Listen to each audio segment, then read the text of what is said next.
I absolutely love the book. I think it's fantastic. In fact, there are very few books that I've finished in one sitting, so as to say, virtually. And this is one end to end. Amazing. The point I wanted to make was the title. I love the title because even in my what are called as 5 Mashelkar mantras that I give to young students, and I did that in the morning today, for example, to a big gathering of students, is aspirations are your possibilities, keep them high. And then you mention about CK Prahlad, and you had the fortune of having been his student in Michigan.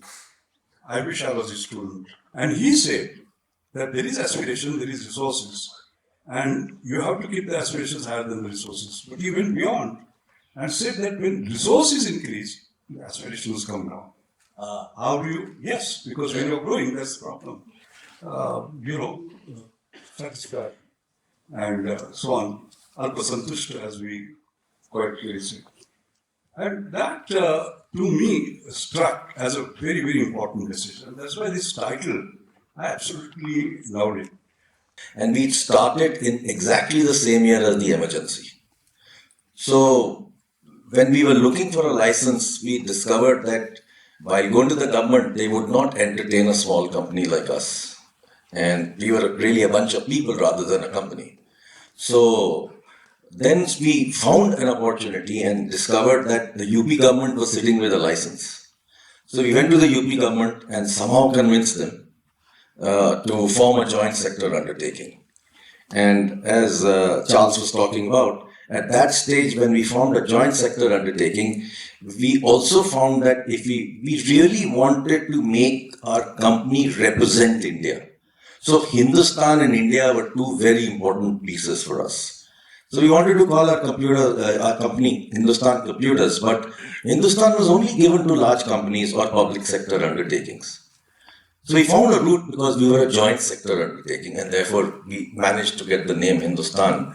And I think that really was very critical because choosing a name for any startup is very important. And this Hindustan name helped all our salespeople to enter any large customer's premises without any hassle. Because on paper we look bigger than life, and that really helped us.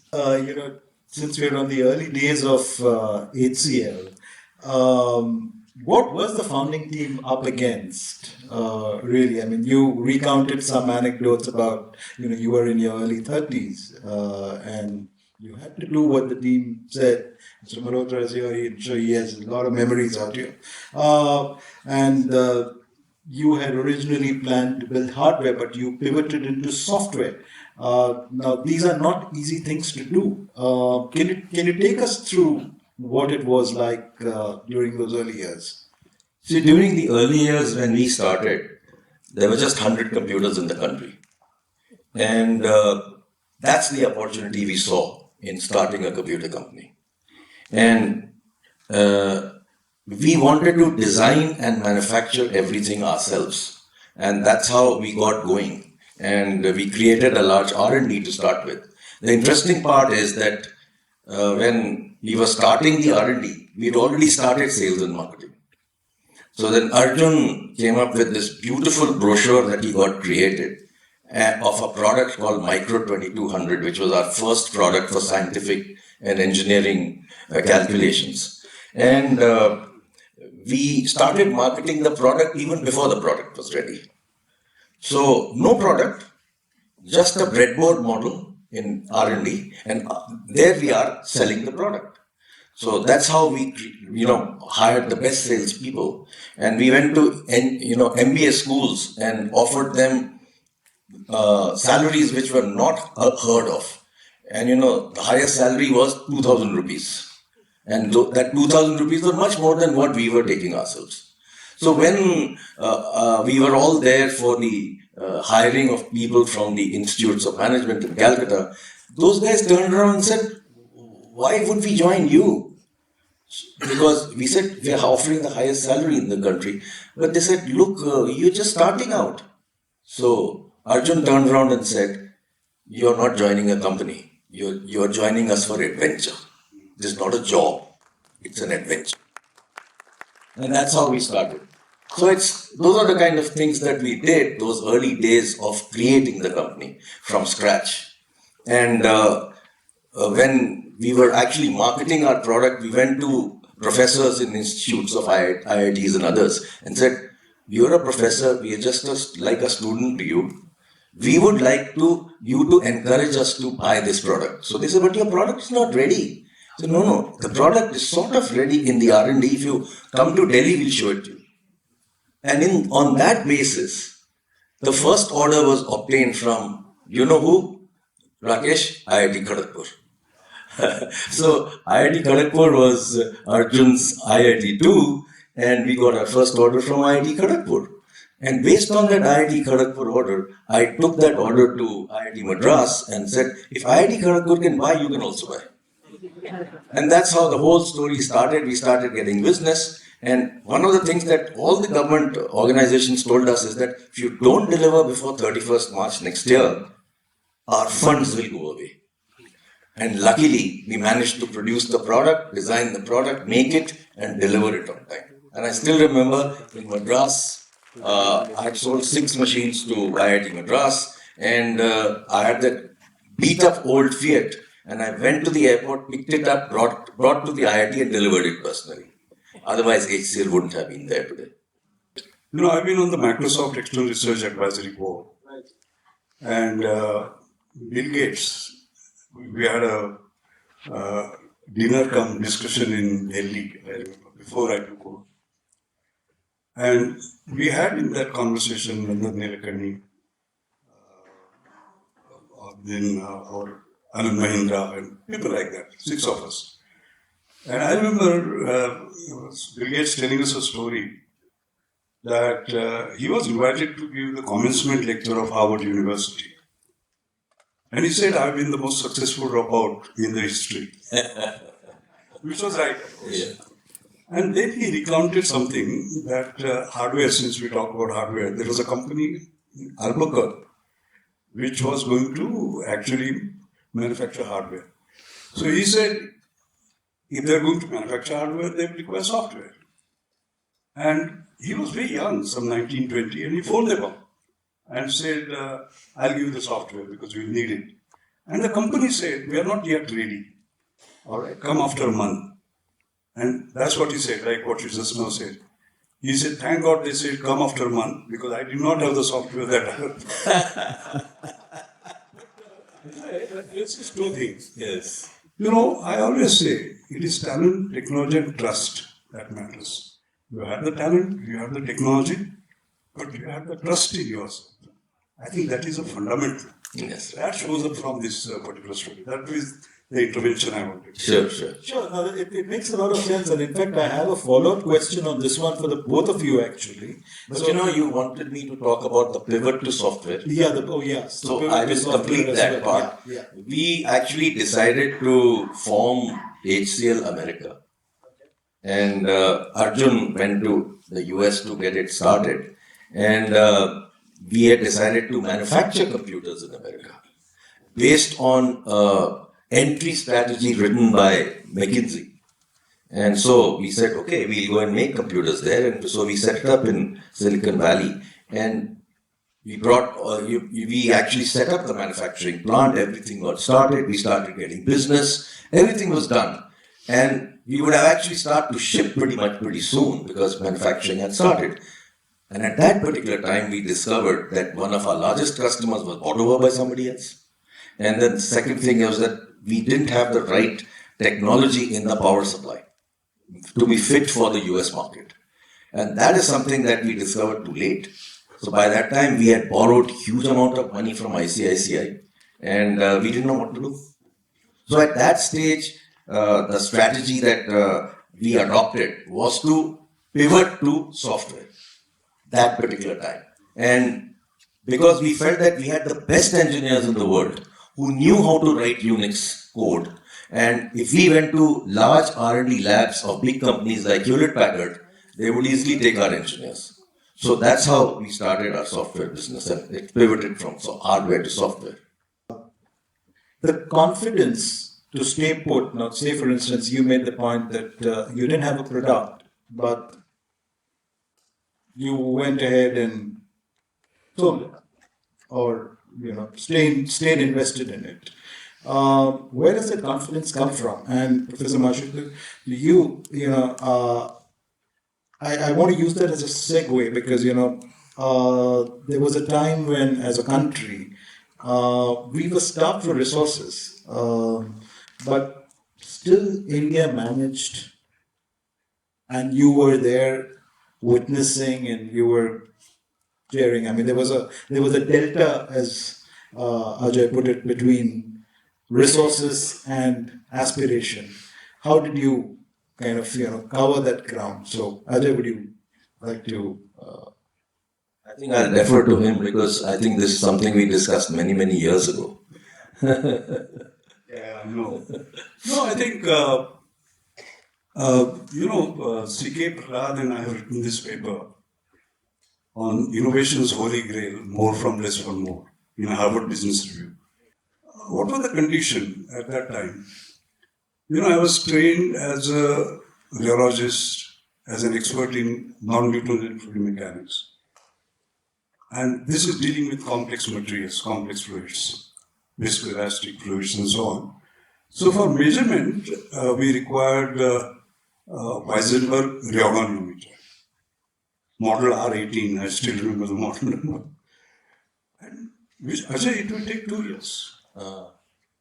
2 years because DGTD clearance, not manufactured in India certificate. You remember those? Yes. We just didn't have dollars. Yes. So what do? I wait for 2 years. So in my 5 Mashelkar mantras, one of the mantras is you keep on knocking on the doors. They don't open, create your own door. So I created my own door. I said, I'm not getting this equipment. What is the equipment I have? This. And I moved into mathematical modeling and simulation. Ajay started in 1977, and the highest science prize for scientists less than 45 years is Bhatnagar Prize. It's considered as a kind of Gold standard, yeah. Yeah, gold standard. And in 1982, I got it. So had I waited for that 2 door of years. opportunity to open, it would not have happened. Yeah. So I think there is something unique about Indian mind. Yes. Because of the scarcity, of course, we talk about Jugaad. I hate Jugaad. Oh yeah. It's a good misused word, perhaps. There is a frugality of innovation, creating affordable excellence, for example.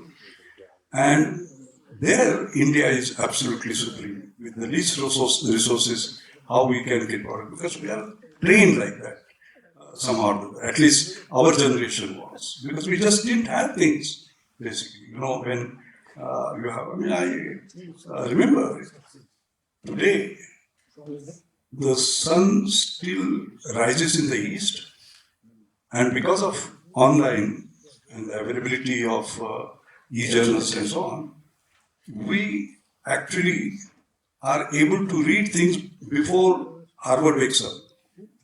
Right? Those days, the journals used to come by sea mail, so we would know what is happening in the world. Yes. 4 months after what had happened. And despite that, we did research. Yeah. That research that I did in HCL got me Fellowship of Royal Society, FRS. There are only 3 engineering scientists in 363 years who have become that. But we could do that because it was not the power of budget, it was the power of ideas that mattered. So actually, this whole idea of resources and the opportunity that is there without resources, and how do you actually aspire without resources, is something that was part of HCL's journey right through. We created so many businesses without having all the resources. So, for example, I still remember we went and bid for a very large contract in India for a system integration job, which was 600 crores. And that was very big for us those days. We got the order, had no capability to deliver. And we created that capability. The same thing happened when we went and bid for the UID contract. UID contract of outsourcing is the largest outsourcing contract given when I was there. It was 2,400 crores. And HCL had never ever done outsourcing. But we picked up that deal because we felt that we could create that capability and deliver on the results, and we continued to deliver. So that's really where the whole issue of if you keep waiting for resources, you will not succeed. You just need to be able to have the confidence to get it done and get going and grab the opportunity that's staring at you. So while on that, Ajay, I just want to, a question occurs to me. I have met many ex-HCLites, have worked very closely with them, including my former boss. I think you may know him, Harish. Yes, Harish Chavla. Yes. Harish Chavla,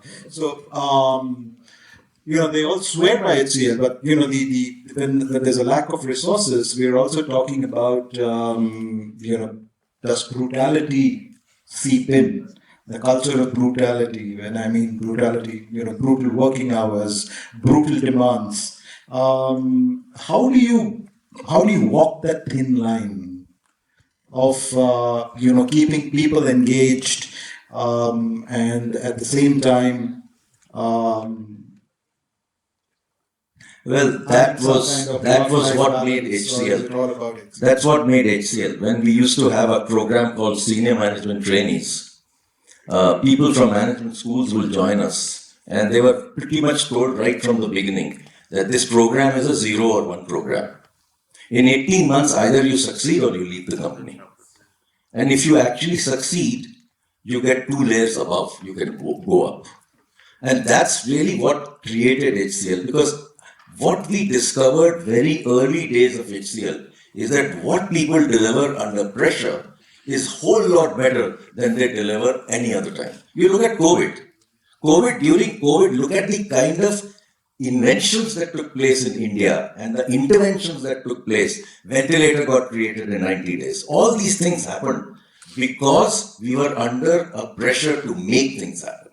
So it's not brutal at all. It's all about making people understand that that's the only time available when you have to deliver. There's no other choice. And with that kind of thinking is where you actually go and succeed. And this is not true just of HCL. This is true of many organizations who have actually succeeded. If you look at when we were doing Nokia in India, we took it to 80% market share. Never heard of before.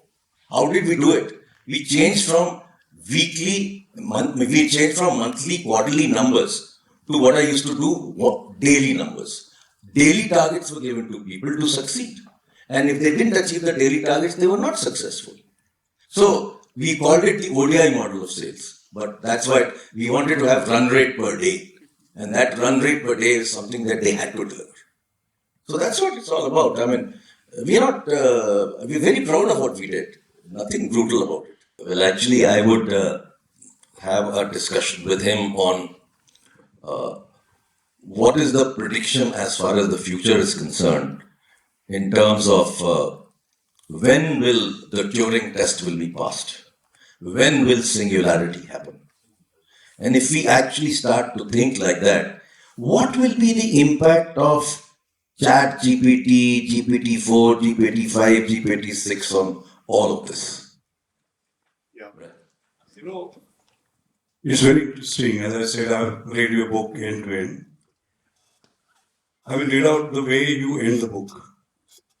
Because you are talking about future. You yourself say something. So I will read that out. You caught me in that one. It's also to show that I've read the book. So you say, going forward, I see the digital sector, which has ensured continuity during the global crisis of the recent past, and is the substrate of industry, not only emphasizing sustainability and resource efficiency, but getting towards digital inclusion and the needs of Mahatma Gandhi's last man. Let us elaborate on that. I think let us spend some time on this, basically, because we are reminiscent about the past, we have learned from it. But as somebody has said, I only think of the future. because that is where I'm going to spend the rest of our life. Correct. So let us do that. Yeah. I think in the remaining conversation. Yeah. Now, I have a number of things. First, you talk about digital inclusion. Ajay, you are also very fond of that inclusion that shows up all through. AI, not for some, AI for all. Yes. Is what you have been saying. And so on. What is the fact of the matter? Where are we today, basically? Because when we look at the future, I'm not so worried about where Europe will be, US will be. I'm worried about my own nation. Yes. Now, my challenge today is that when we celebrate India at 75, we are not talking about Bharat at 75. What is Bharat at 75? 70% of it resides in villages. Okay? Urban cities, 17% of them live in slums. And government figures show that 26.2% of them are below the poverty line. So 1 out of 4 is below the poverty line, 1 out of 6 stays in slums. That cannot be our achieved. So we have to include them. All right, including the excluded. That's the first part. I know this is very close to your heart, your philanthropic work and so on, what you do for students. I'll take a little more time than just to illustrate the point. What is India at 75 and Bharat at 75? Because finally, when you talk about the digital world, without digital inclusion, again, there will be big difference. It's not going to happen. Yeah. So let me tell you a little story. Swarupavardhini, I think somebody is there from Swarupavardhini. I'm the president of it. It looks at poor children, their education, their needs, and so on. So Uday Gujar is the vice president. One day he brought his grandson to me, 8-year-old. This was COVID time, Ajay. And he said, we have a problem with this child. What is the problem? He said, he knows everything. I said, how can that be a problem? Then I said, sit down. What is your favorite subject? Confident boy. He said, all subjects. Ask me anything. Then, since it was COVID, I said, let's talk about virus. What is the difference between bacteria and virus? Correct answer. Then I raised the bar. I said, I hear about mutation. What is mutation? Perfect answer. 8-year-old boy. 2 years he has not gone to school because of COVID. Then I raised the bar and asked him about spike protein. Couldn't answer exactly, but 70-80% he was there. Then we came to DNA. And I had on my iPad, me having a breakfast with Watson, who had won the Nobel Prize for getting the double helical structure of DNA. I said, who is he? He couldn't recognize because he was old. I said, Watson. Immediately, that 8-year boy, Watson and Crick won the Nobel Prize in which year? And he also said, there is another lady scientist who should have won it. Because he didn't tell me the science, but the science was that the X-ray diffraction pattern, based on which the double helical structure. So I said, you know a lot about Nobel laureates. Tell me which scientist has won 2 Nobel laureates. I said, immediately, he said, Madame Curie, including the year. And then I said, no, Linus Pauling also has won that. He said, no, the first one is for science and second one is for peace. 8-year-old boy, we have not gone to school. So I asked his father and grandfather, you're not a scientist, either of you. How do you know so much? He said, nothing. We just trusted Google and gave Google. Now, at the same week, I read a story. A small girl in Satara commits suicide. Why? Poor and therefore no access to equipment or whatever. And no possibility of online learning, so she couldn't give an exam and she committed suicide. So our Wayne stays in India at 75 and that little girl stays in Bharat at 75. So before we talk about the big future and all that, etc., and this is a subject close to your heart, let's talk about that and then we'll come to that. Yeah, so I think if we look at the whole issue of poverty and we look at digital inclusion, I'm sort of involved in both, as you know.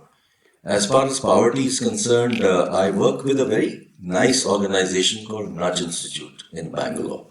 And we work on a strategy of how to remove poverty in next 25 years. It's a very tall task.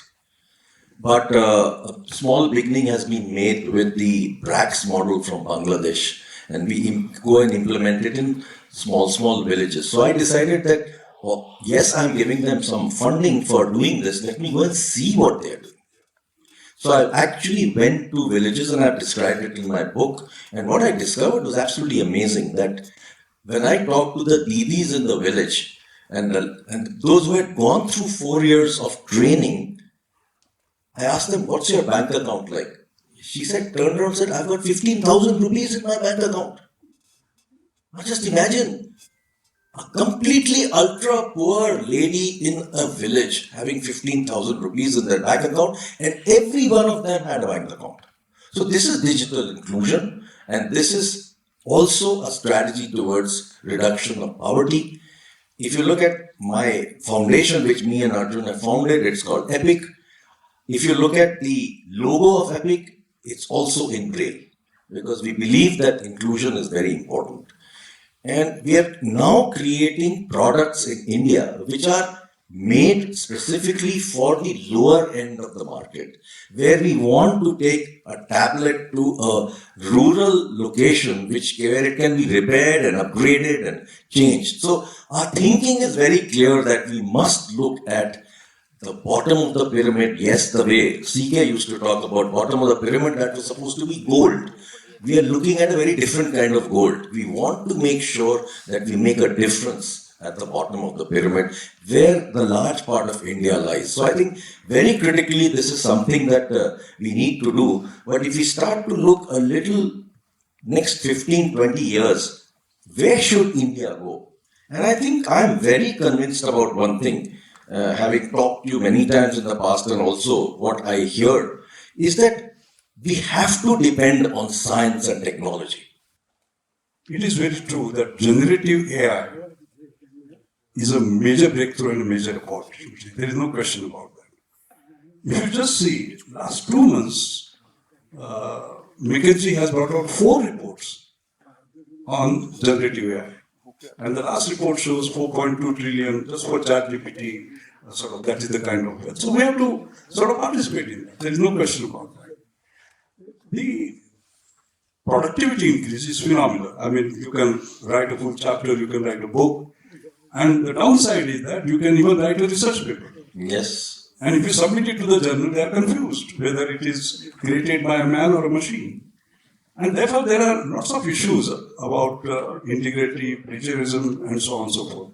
So today, the opinion on that is divided. One, people clearly understand the huge benefit in many ways. I mean, the way ChatGPT is being used, but the downside is also there. And therefore, there are people. I mean, in fact, there were some 1,000 professors and industry leaders who came up and said, stop it, because they will create a problem. So my view is the following. I remember GM crops. Correct. Now, in GM crops, what nations did, they took 2 opposite stands. One was permissive. No matter what happens, we are going GM, and within 5 years, 50% of the land will be GM. That was permissive. The second was preventive. No matter what happens, I want that. You know, I remember I was World Bank consultant in Croatia. They said nothing doing. We don't want GM crop. I think the answer is promotional but precautionary, basically. And that is where the rules, laws, etc. have to take place. And there we have to have a common view around So that is where I stand. I think these are breakthrough. And ChatGPT is nothing. In 2 months it will vanish. I mean, something else will come. Yeah. Actually, the interesting part is that when we started HCL, and I remember going to LIC, and we wanted to sell a computer to them. And the union turned around and said, we don't want to buy computers, they'll replace jobs. So we came up with a new strategy, which is typical HCL. We took the existing computer, removed certain specifications from it, cut it down, and called it an advanced ledger posting machine. And that ALPM became a huge success as far as products were concerned. Inside it was a regular computer, but it was called ALPM, and the union was happy. But the point I'm trying to make is that those days there was this big discussion that jobs will be lost to computers. The same discussion is going on about AI. I don't think so. It's going to be the same thing. We learn to do new things, we learn new skills, and we will use Chat GPT for the good of human beings. But we also need to be worried about the bad part. And therefore, the regulation piece is something that I feel very strongly that we must come up with regulation. How it will happen, what we will have to do is very tough to do. Because it's like it can escape, it's like water, it can escape from anywhere. So it's not that it's going to be easy, but we will have to still find a way. And humanity has always found a way of doing things which are right. So somewhere I believe that it will happen. One was, Dr. Mashelkar, very quickly to you. Last year, you made a very interesting argument which was published in the Deccan Herald that there is a scientific brain is reversing. But we are also witness to data currently that high net worth individuals are moving out of India. Now, how do you explain this dichotomy? Yeah. No, I think that's a very important question. Why are people coming in and why are people going out? Very simple. As far as scientists are concerned, I can tell you, I remember my Pune convocation address, which was brain drain to brain gain to brain circulation. And that is happening, the brain gain is happening because of massive expansion of Indian educational system, by the way. The number of new IITs, the number of triple ITs, the number of AIMS, the number of NIPERS, National Institute of Pharmaceutical Education Research, and even in the previous government, 30 central universities, etc. So the demand has increased. Otherwise, previously, if the professor did not retire or did not die, there was no way you will have vacancies. That was the problem. So this, I myself have experienced that. I was chairman of IIT Gandhinagar Governing Council, the new IIT, like you were. I was chairman of ISER, Indian Institute of Science Education Research, Mohali, also that of Calcutta. And I remember we were able to drop young people from Harvard, MIT, Caltech, Bristol, so as to say. Lots of them coming back. The second point, very important point, is that are we drawing enough people back? My answer is no. There are a few hundreds. If you look at the government schemes, they boast of, last year we were 273, now we are 289, that kind of a number. Look at China. They had 7,000 people come in last 20 years, basically. So we are nowhere where we should be going. That's the second. The last point about people returning is that I'm not bothered about numbers. Like you talk about quantity versus quality. There is what is called the Lotka's law. What India needs, I will tell you. Does any one of you know Lotka's law? No, I'll tell you what is Lotka's law. That's what is very important for India. In 1926, Lotka was an insurance agent, did a study, and he asked himself, if there are 100 scientists who can write one research paper each, how many will be able to write two? The intellectual capacity. The answer was 25. How many will be able to write, let's say, 5? The answer was 4. And how many will be able to write 10? The answer was 1. You must have figured out, it's a semi-logarithmic law, 100 by n square. N is equal to 1, 100.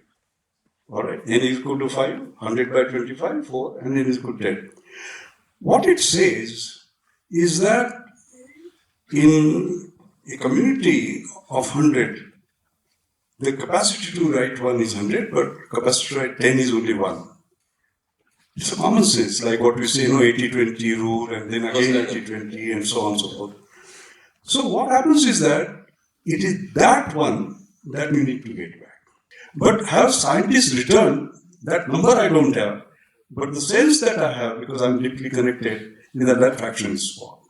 That would be my. So actually, I wrote something on this when semiconductors were, being considered for India. Yes. And I wrote that India needs a Morris Chang to come back to India.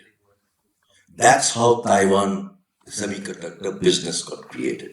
We needed to get a Morris Chang to come back to India. We haven't yet found a Morris Chang to come back to India for semiconductors. And I've been telling the government, look for that one Morris Chang, because that is the 1 out of 10 who will help create the semiconductor industry. We have got the best. We have minds. absolutely the most brilliant people out there in the United States who actually are deep into semiconductors. We get that one guy, he'll come and change the whole industry. And I think this is something that we need to really look at. On the other flip side is this whole opportunity that we have all over the world, because the whole world is graying. We will have more and more Indians go abroad and work for jobs and skills that those guys need. So it's going to happen in a much bigger way, but it may not happen at the top level. It'll probably happen at the middle level, where all kinds of skills will go abroad. Because, for example, if you go to Sweden, a truck driver age is 60. He's driving a truck at age 60 because they don't have anybody else to drive. Yeah, absolutely. So, those are the kind of things that will happen for India as an opportunity, and it's going to be a huge opportunity. Actually. Yeah. Ajay, just to add to your point, I'm sort of tempted to say this. As probably you know, I'm a traveling salesman for India. Yes, of course. So, when this Include me too. And when these 46 nations had come, etc., I told them that I'm a product of Indian education system and I'm proud of it, basically, right from going to a municipal school to doing my PhD here, despite my having scholarships, etc. So I'm all Swadeshi product, basically. And I also told them that, Atalji used to say, IT is India's future, IT as in information technology. I also used to say, IT is India's future, but as in Indian talent. And then just to reinforce that point, I told them that if you look at the CEOs of the top companies and the Indian CEOs, basically, I took up the top 10, and can you imagine the market cap is $5 trillion of those top 10 Indian CEOs. And of course, obvious is Microsoft, Alphabet, and then Adobe, and the sort of rest of it. So they're running the fortunes of worth $5 trillion. That's those 10 CEOs. That is the capacity of talent. But the important point is that we say education is equal to future, but the correct equation is education plus opportunity is equal to future. You provide them, let India become a land of opportunity, you will see hordes of people coming. That was the point I made about science, because the moment the expansion took place and our capacity, in terms of providing equivalent equipment, etc., sort of increase infrastructure, physical, increase the intellectual infrastructure automatically. So that, I think, is the crux of the matter. We have to make ourselves a land of opportunity, not just ease of doing business, but also ease of doing science. That last point is very critical. The ecosystem that's to be created for creating scientific clusters all over the country for the top 10 or top 15 technologies which we believe will help us leapfrog. Nuclear also, now fusion is going to come. Fusion, you're starting to see very early stage, but again, that's going to be a huge opportunity for India itself, because we've created so much capability in nuclear. Now we need to take it to the, that exponential route that I was talking about. So one last question out, before I just open this up to the audience. There are a lot of parents out here that I can see, and a lot of young people. If there were one piece of advice that you could offer parents and young children on, there's this growing trend I see to drop math and science, for instance, as early as their school days. What would What would the both of you advise? What would the both of you say? Well, actually, I have great belief in one thing. Let children do what they want to do and give them the freedom to select and discover themselves what they are good at. So I think that is something that I definitely believe in. You can't force somebody to learn maths. It'll have to be something that will happen from internally. And I don't know how much of it we'll need tomorrow when we have chat GPT type of capability around us. I told him, I said, I knew Ekam, Dasham, Shatam, Sahasra, Dasasahasra, Laksha, Dashalaksha, Koti, Dashakoti, Abja, Karva, Nikarva, Mahapadma, Shanku, Jaldi, Atya, Madhya, Parada. Parada is 10 to 20. He was shocked. And I was a 5-year-old. I think we can't undermine the importance of mathematics. Something interesting happened because, I learned this very recently, I think a few years ago. And I was chatting with my son, and he never used to really enjoy maths. And then he went into music. And then he suddenly discovered how maths was so important for music. And now he says, gee, I should have studied more maths when I started life. It all depends upon teachers. Yeah. You can make maths very enjoyable. Yes, Our that's big right. challenge, and that we can spend 1 hour on that, Yeah. on the teachers. What's the quality of teaching is really what's missing. Actually, Ben Salassi, who was the Senator for Intelligence in the United States, made a statement 4 years ago. And he said the next wars will be fought with semiconductors. So is that critical? Tell me one product in which you don't find electronics in. Tell me one product you don't find semiconductors. Very few. So it's what we decided to do a few years ago to form a big foundation. Arjun and me started that whole effort. And our whole objective is to bring back electronics into the country, bring back brands that have been lost, bring back the glory of Indian brands. 20 years ago, there used to be hundreds of Indian electronic brands. China's overtaken us. We've pretty much become a colony of China. I think that needs to be changed. Otherwise, we'll have a story of East India Company happening all over again. So I think this is something that we need to be very careful about. And don't lose heart.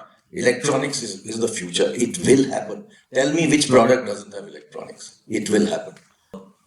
You talk about, not enjoying what you're learning. I think why you're not enjoying what you're learning is the current curriculum is not good enough. And one of the things that from my foundation we have done is to recommend a new curriculum to AICTE on electronics. And that includes how to make a product, an electronic product, and how to make a semiconductor. We want BTech and BE degrees to be awarded for VLSI design and product development in electronics. So that change is what is required. Now, if you start to look at how that will help you get a job or create your own company tomorrow, is where we are again working on how to make India a hardware product nation.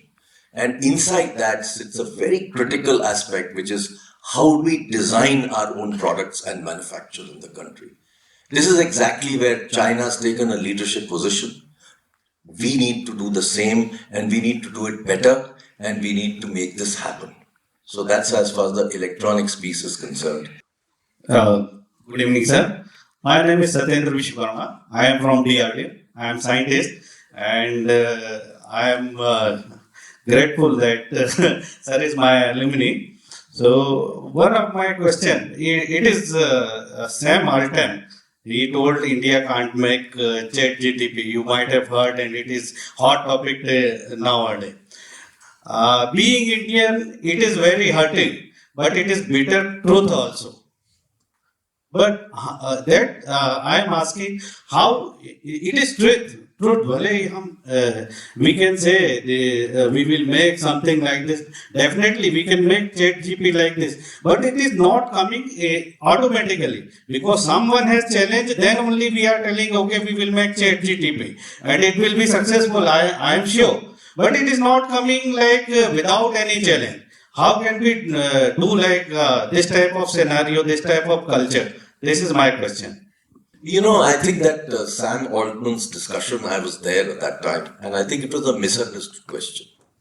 Really, he never challenged anybody about making Chat GPT. All he said was that, it takes a lot of effort to create something like this, and be careful. You may want to do it, you may not want to do it. It's just a question of what you want to do. So I think he was, and a lot of people then sort of put in, messages to say we want to challenge this, India can do it, and all that. I don't think we should get carried away like that. There's no reason to get carried away, because if somebody else has created Chat GPT, use it to be successful rather than worry about recreating it.